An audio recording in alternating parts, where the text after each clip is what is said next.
All right, here we got a book. Here we got a guy by the name of Chase McGee. He has a book out called "When Black Americans Stop Singing and Start Singing: The Hidden Story and Strategic Lessons of Foundational Black American Resistance in America."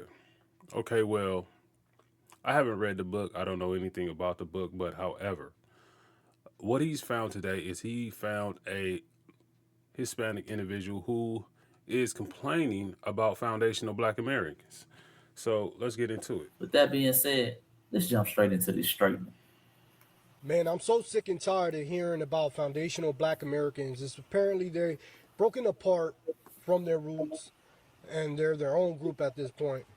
And I have been observing this group of people pretty much being pro ICE, saying they can't wait until they bring the dogs and the water hoses, Oh, talking so much shit about immigrants. It's honestly disgusting.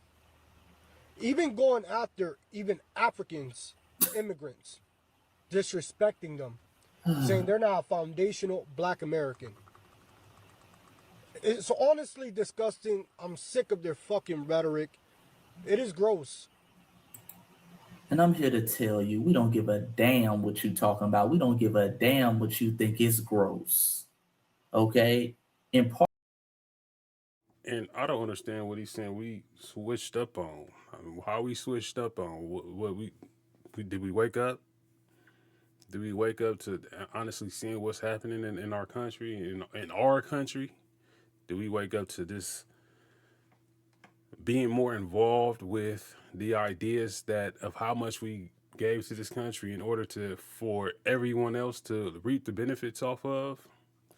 part of the reason why is because of the rhetoric y'all spew. This is why we call y'all Latinos. Because you're habitual liars. All y'all do is sit up here and lie. Talking about we as a lineage, we sit up here and say that, oh, we wish dogs and water holes were sicked on y'all. Stop lying. We don't even talk like that. You're just lying. He ain't heard nobody say that. But they have to create a narrative. They want to demonize us. And why? Because we're not sitting out here crashing out for them. We're not sitting out here crashing out for them, so we're in the wrong because we're telling them to fight their own battles and to hold their own nuts. We're telling them to be the people who they claim to be. They've been sitting up here talking about they're so hard working, they do better. Okay, we're just lazy. Okay, well, fight your own battles. Okay, use that big kahuna spirit y'all always talking about. Y'all always claiming you come from this fighting culture. You always claiming the damn Aztecs. Talk about your ancient Mayan warriors. Well, use that ancient Mayan energy to fight off ice. And I don't want this video to be seen today to be seen like so disrespectful, like it's an attack on Hispanic individuals. However, you can see in the sense that we've been duped, we've been tricked into believing that the Hispanic community is necessarily our friends. When you look at this devastation, I was out riding yesterday, and I was almost making a mental count of the amount of black people I seen out there homeless in comparison to those Latino individuals, right? And while they steady uh over here taking all away the opportunities like we just nobodies, like they treat us like we trash, and that, what I'm saying, it's like they primarily after the black woman and they want to be militant against the black male. And just to keep it 100, right? um Not to say that they all don't respect, but in most recent times within the last 20 years, as they become the majority, and you can see this a lot of times when it comes to the Hispanic community, once they start getting the majority, things change. So when he's talking about, kind of like we've been duped, you know what I'm saying? Like it runs full circles into what I see in a lot of communities. When they numbers get up, the switch begins to happen. Fight your own battles because we're not doing it for you. We are done. And now y'all are out here panicking because of it. Y'all out here panicking, and this dude is. And I've been seeing a lot of Latinos sit up here and start talking about some. They're even attacking Africans, and what they're trying to do is act like, oh, they're attacking their own people. No, like you said, they're not foundational. This man sitting up here talking about some, oh, they said Africans weren't foundational. What I'm gonna do is I'm gonna race to this whole idea, right? Because he starts to get into research with regards to the history of the Hispanic American in the United States, and he says it Pacific Latino for a reason, and he's going to go into the research as to why. If they get me there real fast.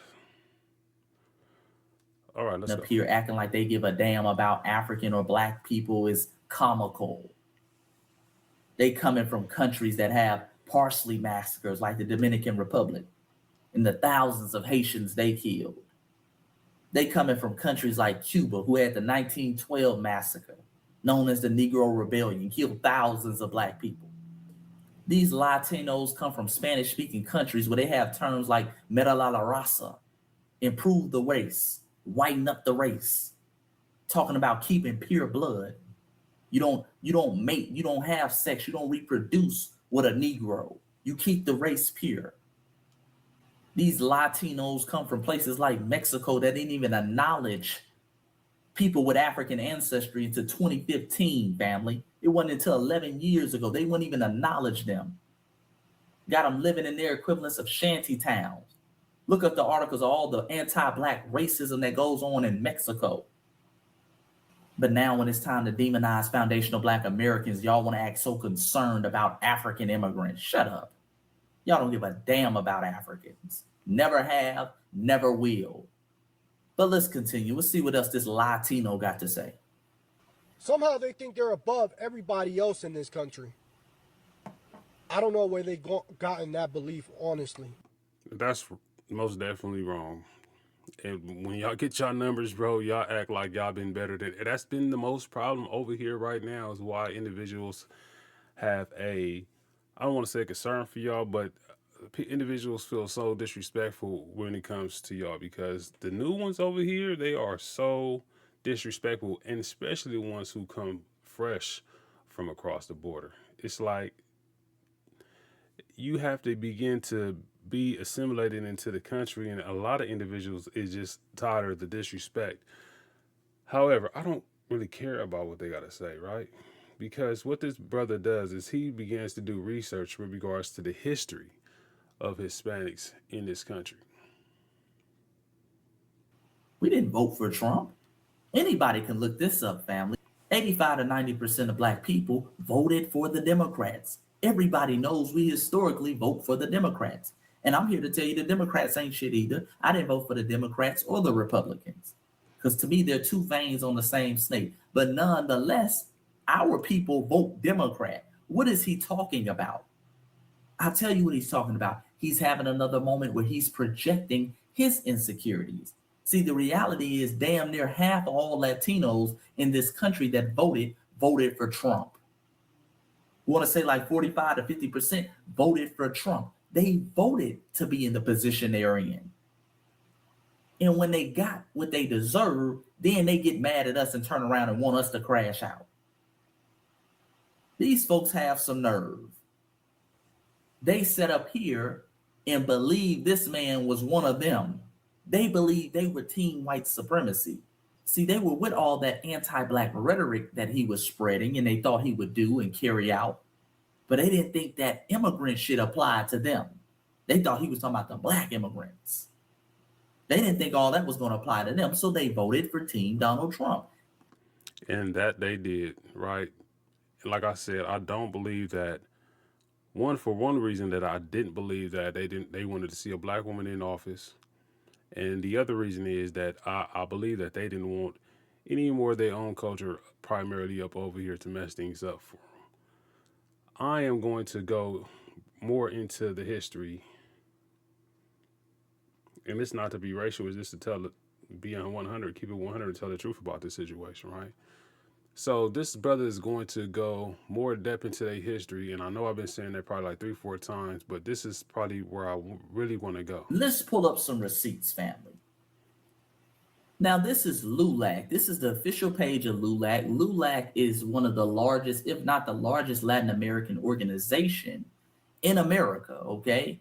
Been around since the early 1900s, okay? It stands for the League of United Latin American Citizens.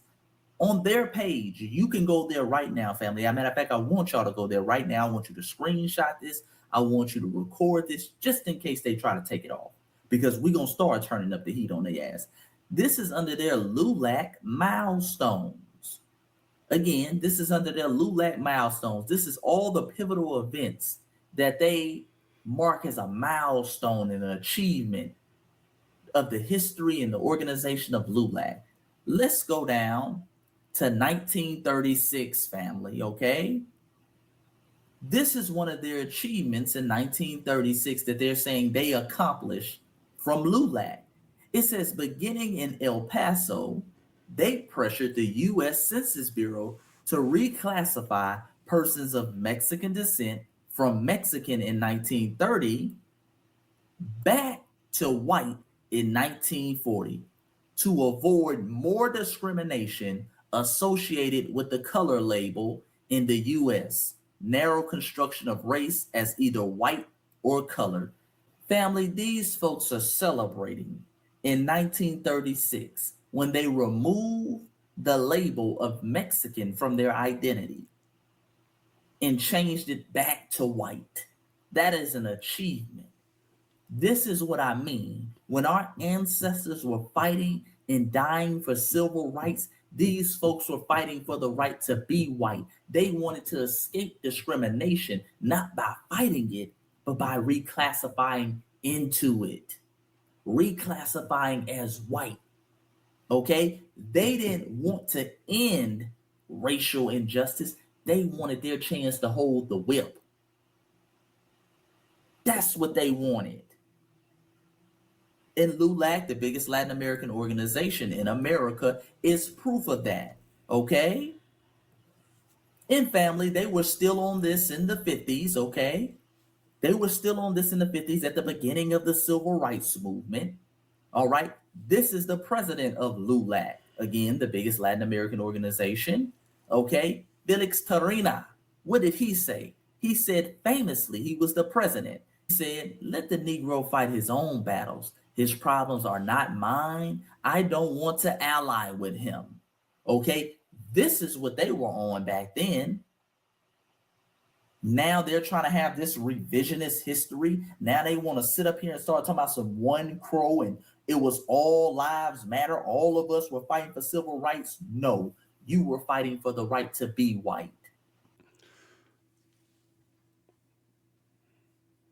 And look at this history that this brother is kicking out to you because when you look at just the things that we're going on now and how we've like been like I don't want to say well I should say purposely sabotaged purposely sabotaged in being a part of the development in terms of our own culture because we have had so much Hispanic immigration. It doesn't necessarily come from Asians, and when it was coming from Asians in 1992, we pretty much dealt with that with the riots. But in terms of this having a grassroots effort, an attack on black people, it has come from the Hispanic population. So much so to where when it comes time, they try to fit in with you. They want to fit in with you. But when it comes time to facing up historically to a real fight, we've been set aside, we've been overlooked. It's been like this for so many years. Black people have not woken up to it. Um, they like I said they don't want to sleep in with their women. They try to keep their race pure. They still go off this whole idea of the rasa. So it's like how could you expect for us to be bamboozled when your treatment of us has been so damning to the point of historically, not even just today, but historically, it's been against us. It's been an attack on us more so than it's been this whole theology, or I only say theology, but this whole ideology of DEI. You know what I'm saying? Look, the context of the situation is that we at this moment recognize, especially after you voted for Trump, that you wasn't with us in the first place. That your hatred is so deep within your community for us that you didn't want to see a black woman in office. Like he said, y'all voted that man in office. That primarily didn't come for black people. Y'all getting exactly what y'all expected, because what y'all expected was him to be on, rely on his base, be on the white side, and y'all wanted to be on the white side. Tiny Cross-H.U.G on the Trumped Up Live Show. I'm gonna cut this short. I don't want to give it too much time. It's not to say that everybody is like this. There are some good people out there in the world who really died down on the whole aspect of race. But a traditional, somebody that for individuals who are put value in tradition, so much so, history speaks for itself. It's a good day to be a soldier.